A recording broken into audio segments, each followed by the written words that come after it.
ښاري فرهنګ. ښار، ښاري ژوند، ستونزې، په ښار کې د اوسېدو کړه او فعالیتونه. د ښاري فرهنګ اړوند مطالب، مرکې او راپورونه.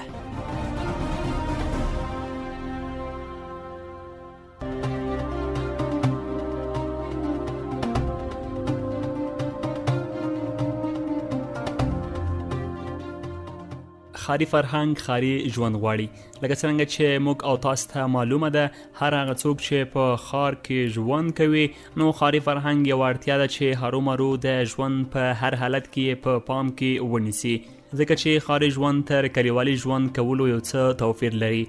په خواشنۍ سره باید ووایو چې زموږ ځینې ښاریان هیڅ د خپل چاپیریال، کور او ځان خیال نه ساتي، چې دا زموږ د کلتور نمایندګي نه کوي او واقعا دا چاره د زغم نه ده. موږ په یوه اسلامي ټولنه کې ژوند کوو، د دې ترڅنګ چې زموږ کلتور موږ د ښاري فرهنګ په رعایتولو مکلف کړي یو. د اسلام مبارک دین هم نظافت د ایمان یو برخه ګڼي، نو مجبور یو چې د کامل ایمان په خاطر د ځان، دفتر، کور او چاپیریال په پاک ساتلو کې ونډه واخلو او دا خپل اسلامي وجیبه وګړو. د ښار پاکوالی یوازې د ښاروالۍ پورې محدود نه کړو او خپل ځان د دې ټولنې په وړاندې مسؤل وګړو. که چیرې دا کار مو ترسره کړ نو په هغه صورت کې به یو ایډیال ښار او عالي ښاریان به ولرو او په یو پاک او سالم چاپیریال کې به پاتې ژوند ته دوام ورکړو. که موږ د ژوند په ټولو برخو کې د اړونده ارګانونو سره همکاري ونه کړو، د شک پرته چې هیڅ پرمختګ به ونه کړو. او که موږ تاسې خپل مسؤلیت ادا نه کړو نو یوازې ښاروالۍ نشي کولی چې ښار پاک وساتي. موږ تاسې ګورو چې د ښاروالۍ کسان د ښار په پاکولو کې خپله هڅه کوي، خو ځینې ښاریان مو بیا بیرته د ښار په ککړولو شروع کوي. ځینې وخت اکثره ښاریان مو چې په لاره پیاده او یا هم موټر کې سفر کوي، د خوراک په وخت کې که میوه وي او که نور خوراکي توکي پاتې شوني او ان ځینې وخت د سړک په بغل او د ویالو په غاړو کې چې کوم میوه پلورونکي او یا هم ترکاري پلورونکي ولاړ وي، خپل ټول کثافات ویالو ته غورځوي. کله چې باران شي، ویالې د زیاتو انبارونو په خاطر بندیږي، اوبه په سړکونو او کوڅو کې ډنډ ولاړې وي چې په نتیجه کې ښار چټل، سړکونه تخریب او هوا ککړیږي، چې دا کړنه د ډول ډول ناروغیو او ستونزو لامل ګرځي. نو راځئ دا مسؤلیت یوازې یو چاته پرې نږدو او مشترک مسؤلیت یې وګړو. تر څو ښار مو پاک شي نو په هغه صورت کې به یو ایډیال ښار او عالي ښاریان ولرو.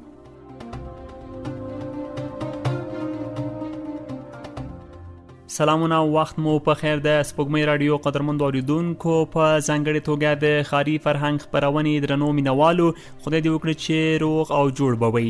د ښاري فرهنګ د خپرونې په وړاندې کولو سره مو یو ځل بیا زه عبدالله حیدرزی هرکلی کوم. په نننۍ خپرونه کې په ایډیال ښار او عالي ښاریانو غږیږو، دا چې څنګه کولی سو یو داسې ښار ولرو چې پاک، سوتره او منظم ښاري فرهنګ ولري او همدارنګه ښه ښاریان ولرو چې خپل مسؤلیت د ښاري ژوند په هکله ادا کړي، تر څو په یو پاک او سالم چاپیریال کې پاتې ژوند ته دوام ورکړو. دې او دې ته ورته په نورو مهمو مسایلو باندې غږیږو. دا ځل نو په خپرونه کې سره د واتساپ له لارې د ځوانانو چارو له معینیت څخه د فرهنګي چارو او رضاکارانه ځوانانو رئیس ښاغلی لایق شاه زدران مېلمه دی. زدران صاحب راسره د یو ایډیال ښار او عالي ښاریانو په درلودلو مرکه کوي. په دې هیله چې تاسو هم راسره په خپرونه کې تر پایه ملتیا وکړئ. مخکې له دې چې له معین صاحب سره مرکه پیل کړو، په خپرونه کې مې د څو تنو ښاریانو نظرونه هم راخیستي، ورځو په شریکه اورو.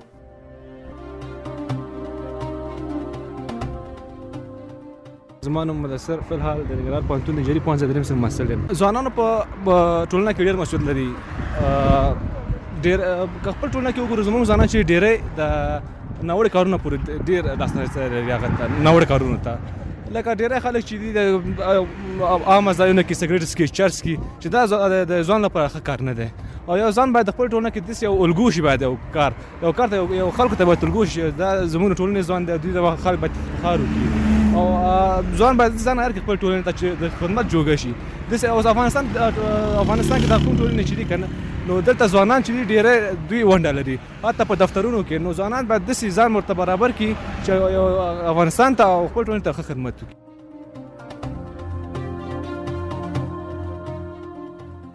نوم خالد د کابل اوسیدونکی یم. ځوان په ټولنه کې ډېر یو غټ مسؤلیت لري او د ملا تیر د یو ټولنې، خو اکثر اوس وخت کې د ځوانانو ته هېڅوک توجه نه کوي، نه دولت کوي، نه داسې بعضې خلک چې غټ غټ خلک دي د ځوانانو ته ځوانان چې مسؤلیت لري هغوی ته هغه نه لري، امکانات نه لري، ډېر فیسلټیز نه لري.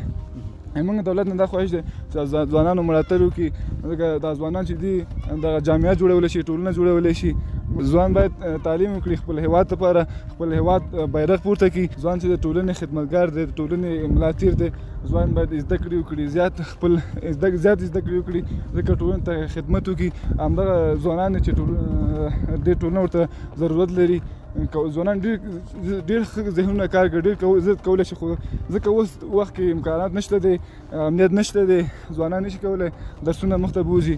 ځوانان خواهش دی چې خپل درس مخکې بوځي، زده کړه زیات وکړي، ځکه چې خپل ټولنې ته خدمتګار وګرځي.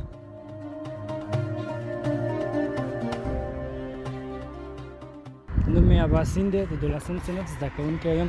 د یو ځوان چې دی د یو ټولنې د ملا تیر دی. ځوانان باید د خپل ټولنې د ودانولو لپاره هر قسم هڅې وکړي، مطالعه وکړي، تعلیم وکړي، تر څو چې هیواد یې پرمختګ وکړي. نور نړۍ ته فکر وکړي، یا اروپایي هیوادونو ته د هغوی ټول ځوانان مطالعه کوي، درس وایي، او هغه د هیواد یې ښه پرمختګ یې کړی دی. له ټولو ځوانانو سره مې دا هیله ده چې تعلیم وکړي، خپل هیواد سره همکاري وکړي، نه باید خارج ته ولاړ شي، همدلته خپل تعلیمونه ترسره کړي او ښه وظیفې والي، او په دې کړېدلي ولس ته یو څه خدمت وکړي چې آینده یې ښه شي.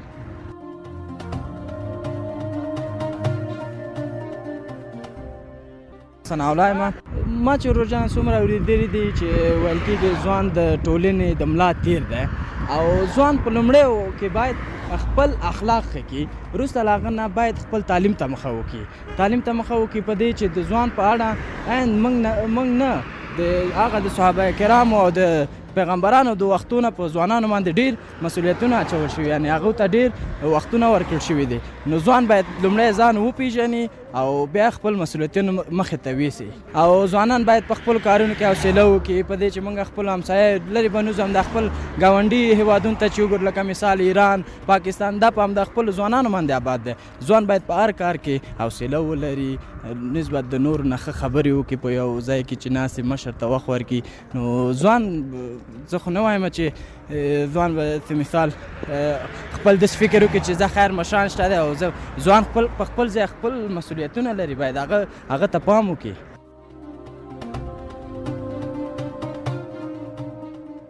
قدرمنو اوریدونکو، تاسې د ښاریانو نظرونه واورېدل. ورځو مرکه پیلوو. سلامونه زدران صاحب، پیل کې ښه راغلاست درته وایو چې زموږ دعوت مو قبول کړ او خپرونې ته راغلی. مننه، تاسو نه مننه، مهرباني تاسو اوریدونکو ټولو ته سلامونه او احترامات. ډیره مننه. که پیل کې زدران صاحب راته ووایي چې د ایډیال ښار او والي ښاریانو درلودل د ښاري فرهنګ سره څه روابط لري؟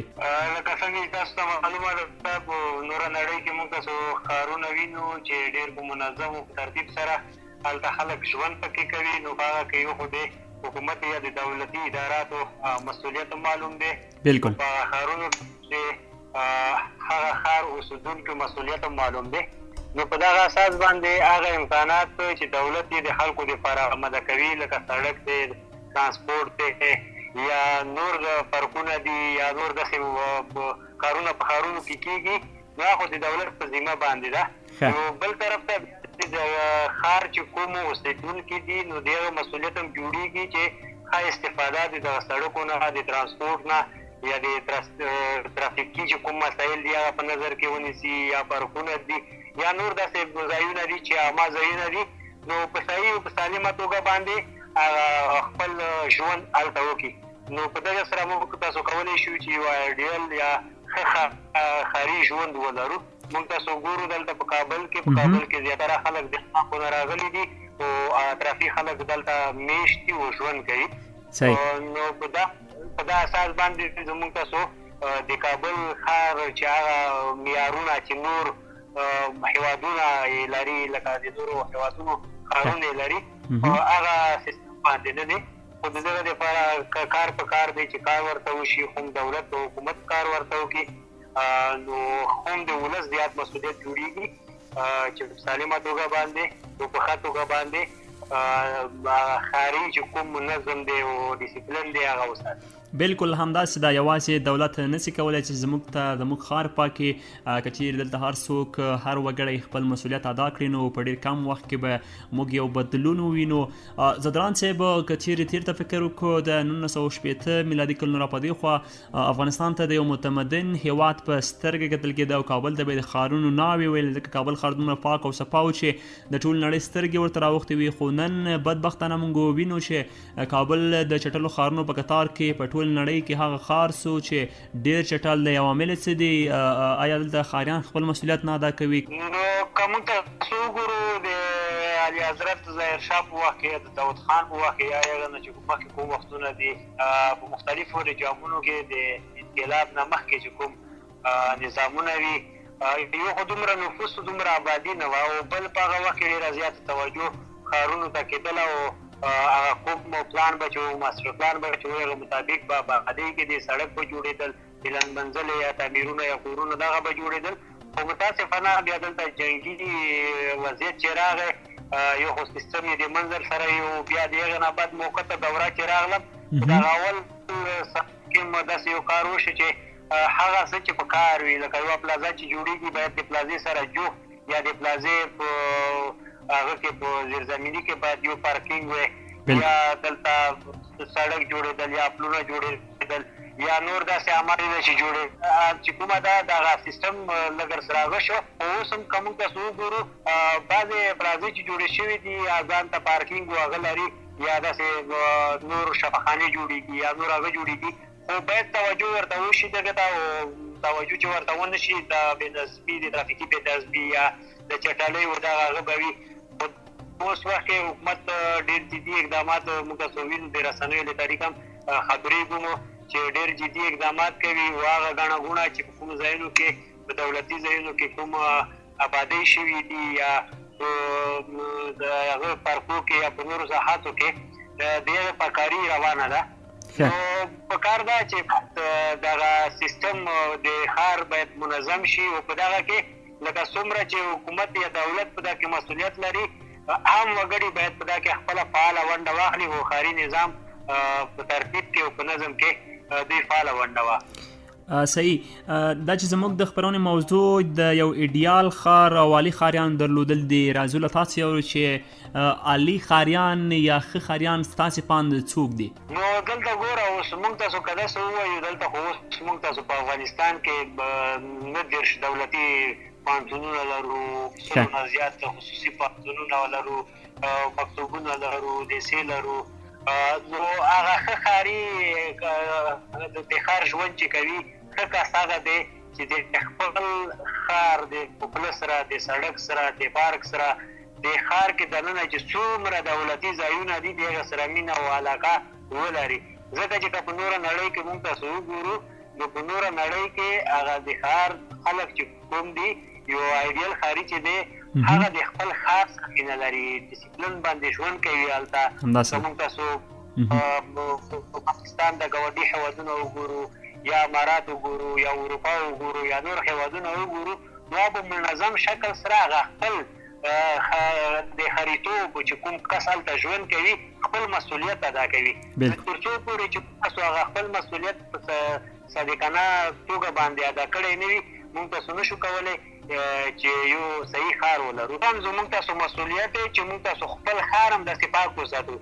که ښار هم پاک نه وي، دغه اوس ګوره موږ کابل زموږ د هېواد پایتخت دی، چې پایتخت دی نو دغه ته د خارجي خلک راځي، محسوسات دي دلته، خارجي سفارتخانې موږ تاسو دلته لرو، دولتي ادارات لرو، د 33 ولایتو خلک راځي، د 300 شتونه زیاتو ولسوالیو خلک راځي. په کوم ښار کې چې ژوند کوو باید هغه خپل مسؤلیت چې کوم دی په اسلامي افغاني واجبه ادا کړو، او داسې ژوند وکړو چې د هر څیز سره چې په دغه ولایت کې دي یا په کابل کې دي یا په بل داسې ښار د افغانستان چې دی خپل مسؤلیت ادا کړو، او د خپل ښار سره مینه ولرو، د خپل ښار د پارک، سړک، پلو، د روغتون، د مکتب، د پوهنتون، د هر څیز چې دلته دی چې عامه ګټې ته وړاندې شوی دی باید د په صداقانه توګه باندې خپل مسؤلیت ادا کړي. زدران صاحب تاسو ډېرو مهمو ټکو ته اشاره وکړه. بدبختانه باید ووایو زموږ ډېری ښاریان دي چې موږ تاسو وینو کله چې دوی په موټر کې روان وي له موټر څخه کثافات په لوی لارو ویالو کې چې هغه ویالې بیا له کثافاتو څخه ډکېږي. کله چې باران وسي نو بیا اوبه زموږ په سړکونو بازارونو راځي.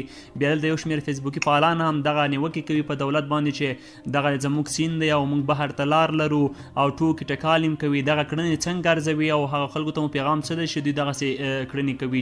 ما درته وویل چې یو کس چې مسؤلیت په غاړه باندې اخلي چېرته هم داسې کار نه کوي چې یو داسې کار وي چې هغه نورو خلکو ته یو تکلیف ورنه جوړ شي. نن 5 د ډسمبر د رضاکارانو نړیواله جهاني ورځ چې موږ ولمانځله نو باید کابل ښار یا د افغانستان د ټولو ښارونو خلک چې کوم دي په رضاکارانه ډول باندې دغه مسؤلیت د فرهنګ باید موږ تاسو عام کړو. خلک راوځي، خلک د ښاروالۍ سره کومک وکړي، د ترافیکو سره کومک وکړي، د پولیسو سره کومک وکړي. په هره برخه کې باید په رضاکارانه ډول باندې موږ تاسو دغه مسؤلیت ادا کړو. هغه کارونه چې اوس ګوره اوس د موټر نه یو کاغذ دی یا بل شی دی، یو چټلي دی، یو بل شی خپل دوکان پاکوي، د مخې نه چې کومه د سړک منځ ته یو څه شی اچوي که نه د چټلي اچوي. هر یو کس دا مسؤلیت باید خپل مسؤلیت ادا کړي. نو که دا مسؤلیت تاسو په رضاکارانه ډول باندې ادا نه کړو دا ښار نور د بدرنګوالي خواته بیاځي. باید موږ تاسو مسؤلیتونه دا فرهنګ چې کومه ده په افغانستان کې رایج کړو چې په رضاکارانه ډول باندې موږ تاسو د دولت سره د حکومت سره همکاري وکړو چې موږ د ښار ښایسته وي او موږ تاسو لکه څنګه چې موږ تاسو په تېرو وختونو کې د کابل ښار ښایسته درلودو باید پاکستان ښایسته ولرو. اوس هغه وختونه هم نه دي. اوس پکې 21م قرن دی او په 21م قرن کې نوره نړۍ د نورو نړۍ ښارونه چې کوم دي په یوه سټنډر باندې دي، په یوه سویه باندې دي. نو که موږ غواړو د ښار ښایسته شي، زموږ ښارونه ښایسته شي، نو ولس به په دا کې فعاله ونډه اخلي او په خاصه توګه ځوانان به په دا کې فعاله ونډه واخلي رول. بالکل همداسې دا چې زموږ د ټولنې تقریبا 15-16 سلنه ځوانان تشکیلوي. راځو له تاسو یارو چې په یو ټولنه کې د ځوان د مسؤلیت څه دی، دوی باید څه وکړي؟ نو موږ تاسو ګورو چې دا لکه تا چې وویل 40% یا 15% د نفوس د افغانستان موږ ځوان لرو. نو دا یوه خوشبختستان باندې ده چې موږ ځوانه ټولنه لرو. نو چې ځوانه ټولنه لرو غټه نه غټه هغه مسؤلیت موږ تاسو ته راجګېږي چې په دغه برخه کې موږ تاسو خپل ونډه واخلو. په هره برخه کې باید موږ تاسو ونډه واخلو. لکه د ښار په پاکوالي کې ونډه واخلو، نیالګیو په لګولو کې ونډه واخلو، په رایګا ډول باندې خلکو ته تعلیم و تحصیل هغه کړو، عامه پوهاوی وکړو. په ټولنه کې عامه پوهاوی موږ تاسو وکړو. د ښاري ژوند بعضې سیمینارونه او ورکشاپونه باید دایر شي. موږ تاسو په زرګونو مدني ټولنې دلته په افغانستان کې لرو چې دوی خپل مسؤلیت ادا کړی دی. ولې نه پروګرامونه جوړ شوي او باید دا نور موږ تاسو ګړندي کړو، نور کارونه ورته وکړو. د رضاکارۍ په اړه باندې عامه پوهاوی خلکو ته ورکړی شي. د ځوانانو چې کوم سازمانونه دي دغه طریقه عامه پوهاوی خلکو ته ورکړی شي. نو به انشاءالله ټول سیستم را برابر شي او موږ تاسو به ښه ښارونه ولرو، ښه ښارونو کې به ژوند وکړو. مشکلات شته، وطن کې مشکلات شته، هغه شته او موږ ورته نا امیده نه یو. په ټولنه کې باید ځوانان خپل هغه رول ادا کړي، ځکه چې د ټولنې د ملا تیر چې کوم دي دغه ځوانان دي، همدغه ځوانان به دا کارونه رسنوي او دغه اداراتو کې به کار کوي، کاري ژوند په اړه به پروګرامونه جوړوي، خلکو ته به عامه پوهاوی ورکوي. نو انشاءالله ځوانانو رول په دغه برخو کې ډېر مهم دی. دوی مخکې خپل کار کړی دی او کوي، خپل مسؤلیت ادا کوي. خو باید موږ تاسو زیات کار وکړو. زیات کار ته ضرورت دی د مرکز د ولایت او ولسوالیو. زدران صاحب دا چې تاسو یادونه وکړه چې هر کال د ډسمبر په 15مه د رضاکارانو نړیواله ورځ لمانځل کیږي. تاسو هم نن په سیرنا هوټل کې دغه ورځ ولمانځله. له تاسو یو چې تاسو چون په رضاکارانه کارونو کې د ځوانانو چارو رئیس یاستئ، ځوانان څومره خوشبین دي، څومره فعال دي او څومره کار کوي؟ ګوره د ځوانانو علاقه خو چې کوم دي ځوانان خو په هره برخه دوی غواړي چې کار وکړي او هغه وکړي. نو د رضاکارۍ په برخه کې موږ دلته د مرکز او ولایاتو په سطح باندې د ولسوالیو په سطح باندې رضاکار ځوانان لرو. لکه زه به مثال درکړم، دا کوډ د کرونا وایرس وختونو کې زمونږ ځوانان د مرکز ولایتو په سطح باندې د مدني ټولنو رضاکار ځوانان دا ټول راووتل او دوی د ولس په چوپړ کې وي اما پوهاوی یې وکړو د خلکو سره کومکونه وکړل نو د علاقمندي د دوی ډېره زیاته ده په دغه برخه کې په راتلونکي کې انشاءالله دا نن چې موږ ورځ ولمنځله په ټوله نړۍ کې تقریبا په شپېتو نه په زیاتو هېوادونو کې دا ورځ لمنځلې شوې ده اوس په ځینې کې لمنځلې شوې په ځینې کې لمنځلې کېږي ملل متحد په دغه برخه کې یو غټ بخش لري نو په دغه برخه کې چې کوم دي رضاکار په فعاله توګه باندې ونډه اخیستې ده په تحصیل او د معارف او د ښاري کمپینونه چې شول نیالګیو لګولو کې بلډ ډونیشن کې او خیریه کارونو کې یعنی په ډېرو برخو کې دوی اخته دي او کارونه کوي او انشاءالله راتلونکي کې مو زموږ کلک هوډ دی چې د مرکز ولایت ولسوالیو په سطح باندې ګټور برنامې د رضاکارانو لپاره ولرو نو د رضاکارانو قوي انسجام رامنځته کړو د رضاکارانو لپاره یوه ملي پالیسي جوړه شي دوی لپاره یو چوکاټ جوړ شي او د خارجي چې کوم هیوادونه دي یا سفارتخانې دي یا ملل متحد چې کوم بخش د یو ان وي لري دې سره موږ ډېر د کار وکړو چې دا د فرهنګ رضاکارۍ فرهنګ دلته په افغانستان کې نورم زیات شي دا فرهنګ داسې نه دی چې نوی دی دلته په افغانستان کې دا د قانونو فرهنګ را روان دی دا شعورونه را روان دي په کلیو بانډو کې به وي خو باید د فرهنګ ته موږ تاسو نوره وده ورکړو ځکه چې په نورو هېوادونو کې که موږ تاسو وګورو کوم دغه رضاکاران دي چې د حکومت سره په څنګ کې ولاړ دي د حکومت سره په څنګ کې دوی کومک کوي په مختلفو ملي برنامو کې دوی هغه خپل کومک او مرسته ورسره کوي نو موږ غواړو چې دلته هم رضاکاران چې کوم دي زموږ خویندې دي او کوګونه دي د هر مسلک سره چې دوی تعلق لري چې په دلته په افغانستان کې هم د رضاکارۍ فرهنګ نور عام شي او زیات نه زیات کار دوی وکړي او د دوی دپاره بعضې امکانات پیدا شي د مرکز ولایت ولسوالیو په سطح باندې. زدران صاحب محترم دا وروستۍ پوښتنې په توګه څنګه کولی شو ښه ښاریانو لرو یا ښاریانو ته مو وروستی پیغام څه دی دوی باید څه وکړي دوی باید څنګه ښاري ژوند ته مخه کړي یا ښاري ژوند څنګه ترسره کړي تر څو په یو پاک او سالم چاپیریال کې مو استوګنه وي؟ زه خو ما پیغام خو دغه دی چې باید په کابل کې یا په ولایتونو کې چې څومره خلک په ژوند کوي خپلې خاورې سره د خپل ښار سره د مینه ولري هر یو کس څومره کولی شي د ښار په پاکوالي کې کومک وکړي د ښار په ښار کې نیالګي په خپلو ساحاتو کې ولګوي چې دا اوس ته ګوره اوس ژمی راغی څومره چټل هوا په کابل کې لرو نو په کار دغه دی که موږ دلته شنې ساحې ولرو دغه چې کوم د ښار هوا به پاکه وي نو په کار دغه دی چې سږ کال څنګه د ژمی خلاصېږي او د نیالګیو لګولو وخت شي د ښار هر یو کس چې کوم د ښار وګړی دی یو دوه نیالګي ولګوي او په خپل ښار سره د مینه ولري که موږ تاسو په اخلاص او په صداقت سره کار وکړو انشاءالله موږ تغییر ورکولی شو د ښار ته ښار به ښه والي په طرف باندې لاړ شي نو هر کس ته هر وګړي د موږ تاسو د افغانستان وګړي ته پکار ده چې د قانون ډول سره موږ تاسو مخته لاړ کار جوړ کړي. بالکل دا ډېره مهمې خبرو ته یا مهمو ټکو ته تاسو اشاره وکړه چې بالکل همداسې د مهم وطن دوستۍ حس پیدا کول دی چې موږ تاسو سره د وطن دوستۍ حس وي نو موږ کولی سو له وطن سره مینه وکړو وطن پاک وساتو ښېرازه وساتو. ډېره زیاته مننه کوم زدران صاحب کور مودان چې موږ ته خپل قیمتي وخت راکړه او خپرونې ته راغلی. تاسو هم ډېره مننه بس موږ په خدمت کې ډېره مننه. کور مودان خدای په امان ښه وخت الله مو مل څه. د سپوږمۍ راډیو قدرمند اورېدونکو د ښاري فرهنګ د دې اونۍ خپرونه مو همدومره وه. خبرونه کې را سره د ځوانانو چارو له معینیت څخه د فرهنګي چارو او رضاکارانه ځوانانو رئیس ښاغلی لایقشاه زدران میلمه و.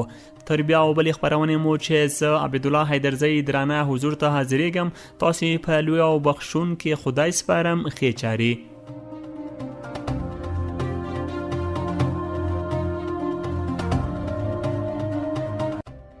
ښاري فرهنګ ښار ښاري ژوند ستونزې په ښار کې د اوسېدو کړهوړه او فعالیتونه د ښاري فرهنګ اړوند مطالب مرکې او راپورونه